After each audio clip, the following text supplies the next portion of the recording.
This is CNN Student News. We're bringing you current events from around the world with no commercials. My name is Carl Azus. It's great to see you this Tuesday, August 18th.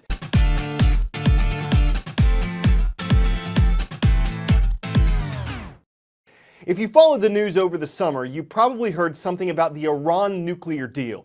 It's an agreement reached by Iran and 6 other countries, led by the U.S., and it concerns Iran's controversial nuclear program.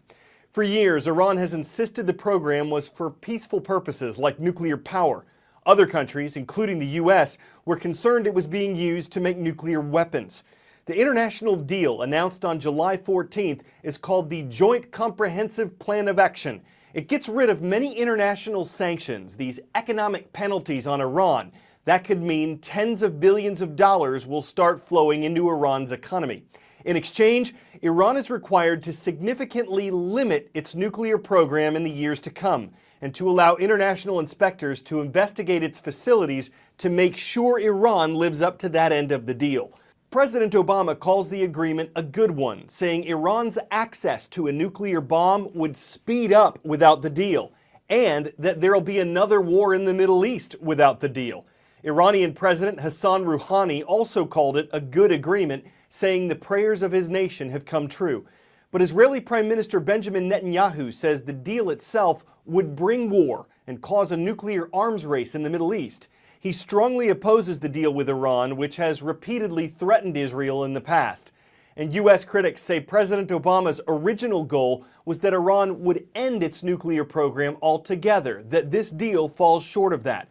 The U.S. Congress gets to weigh in on this. After a 60-day review period, lawmakers could vote to nullify, basically cancel out the U.S. part of the agreement. President Obama says he'll veto any legislation that prevents the Iran deal from going through.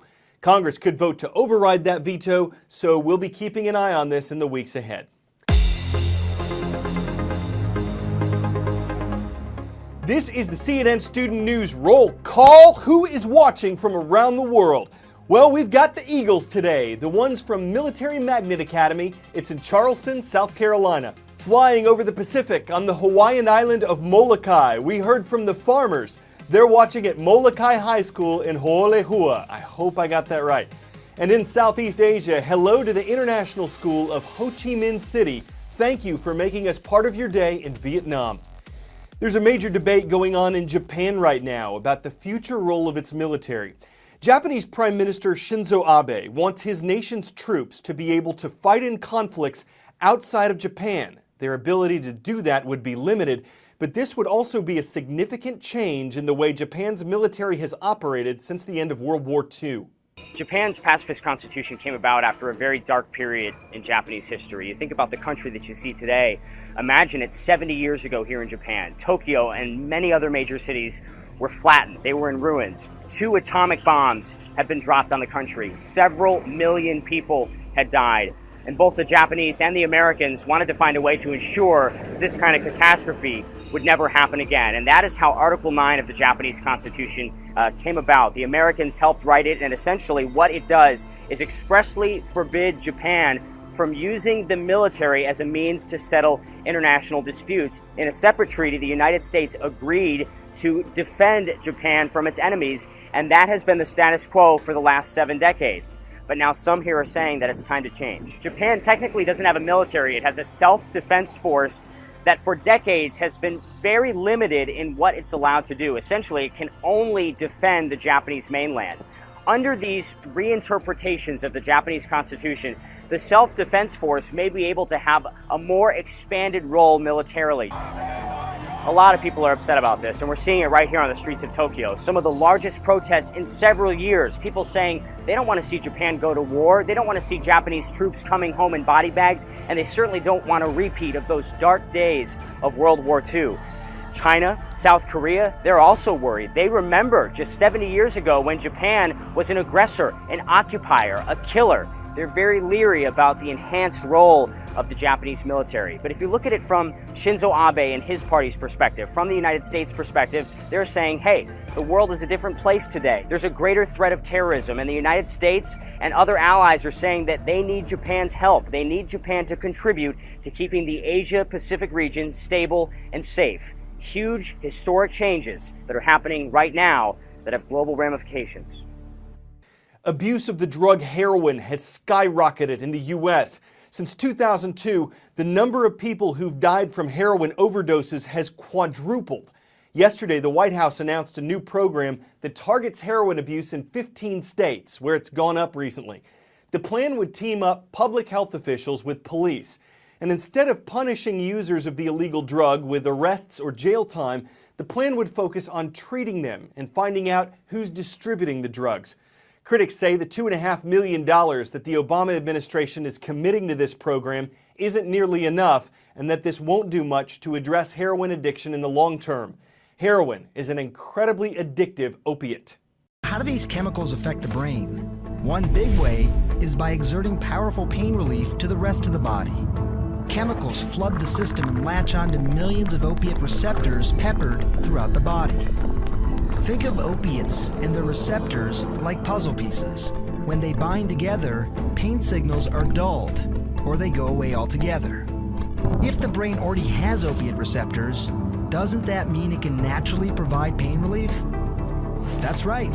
Feel-good chemicals like endorphins are natural opiates that dull pain and also give you a rush.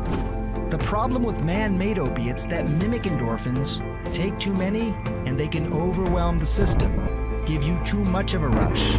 That can lead to dependence or abuse. Addiction becomes an even bigger problem because opiates also slow down breathing and heart rate.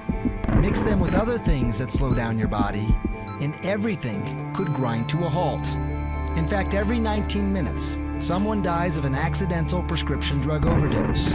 Most of the time, it involves an opiate. It's now more common than dying in a car crash. If you want to avoid that fate, don't take more than you're prescribed. Don't use other people's prescriptions. Never mix opiates with alcohol. And maybe try other ways of alleviating your pain, like over-the-counter pain relievers and good old-fashioned exercise.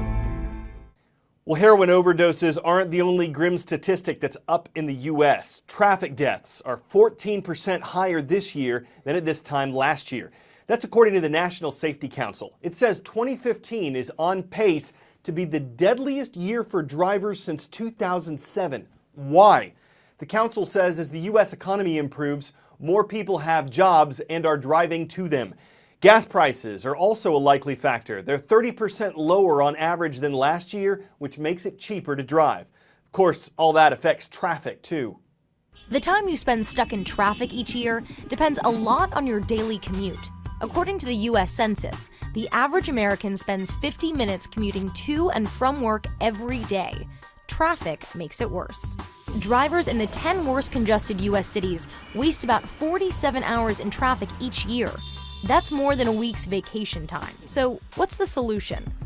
Experts say building our way out of congestion won't work.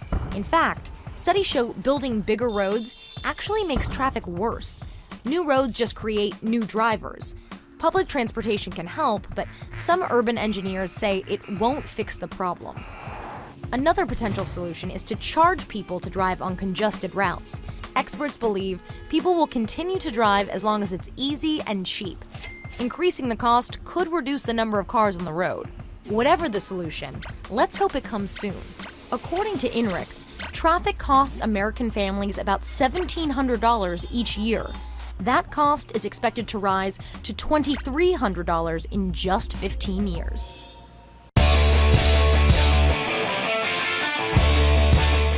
The Gateway Arch stands 630 feet tall over St. Louis, Missouri. It weighs more than 1,700 tons. It's made of steel and concrete. What's it like to clean it? Well, first you got to climb up, step by step. Probably helps if you're not too scared of heights. The arch can sway a bit in the wind, so you'll want to be prepared for that too.